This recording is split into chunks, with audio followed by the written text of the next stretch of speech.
مفتي صاحب ستاسو په مخکینو بیانونو کې او هغه جیل ته چې څه سفر کړی و د هغې نه پس په بیانونو کې ډېر فرق راغلی څه وایې د هغې باره کې؟ یاره جي زمونږ خو یو مضبوط بیکګراوند دی. ښه زه یو کس نه یم او زما په شا باندې ډېر لوی لوی خلک دي جی جی جی بلکې که زه داسې ووایم چې زما په شا باندې د دارالعلوم حقاني لوی لوی مشایخ دي جی او داسې د کراچۍ د مدارسو 2-3 مدارسو. ښه دي. نو هغه وخت کې به چې کله ما دا سخت بیانونه یا به ورته په جدید ژبه کې اپریشن سرجري اپریشن ووایو صحیح هغه وخت کې هغه په داسې څه نه وي وایي ټیک ده. جی جی ټیم په ټیم به ما راهنمایي اخیستله بعضې مشرانو سره به کېناستو د هغې د هغه ریاکشن نه مونږ اندازه واخیسته چې یاره جواب په ها کې دی که نه کې دی که نه یو مشر هغه اندازه مینې ته به م کته او جی خو کله چې بیا زه به په لنډو الفاظو کې ووایم چې زما خو د اپریشن ټارګټ اکثر د علماو ګستاخه خلک ښه دي.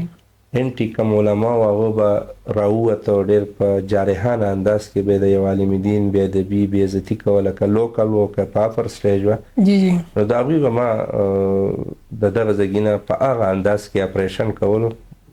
نو بهرحال بیا چې څه وخت تېر شو او نو هغه علماو هغه مشایخو ما ته دا روډ میپ لږ چینج کړو ښه چې اوس چونکې مریض نشته نو ستن چاته وهي او یا ریشو کمه شوې ده شته خو لکه مطلب هغه شان تناسب نه دی کوم هغه دغه چې به را روانو جارحانه انداز کې صحیح. نو لحاظه اوس ته دا سیټینګ لږ چینج کړه.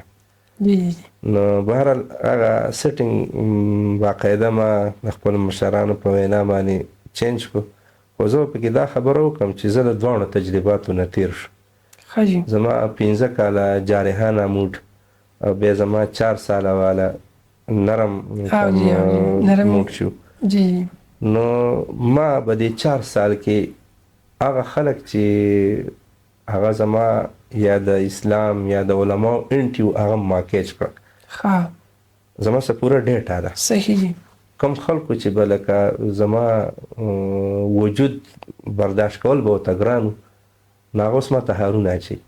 ښه نو بیا ما د دې مشایخو دې سوچ ته وکته چې یاره یو کس یو عالم دین دی په خپل مایند باندې ژوند نه تېروي دا د همیشه د چا راهنمایي اخلي د اکابرینو په ډایرکشن دي هغه ډایرکشن دي لکه کراچۍ کې زما کوم اساتذه کرامو سپیشلی ډاکټر قطب الدین عابد صاحب مولانا صاحب محترم هغه هم زه ټایم په ټایم ګایډ کولم.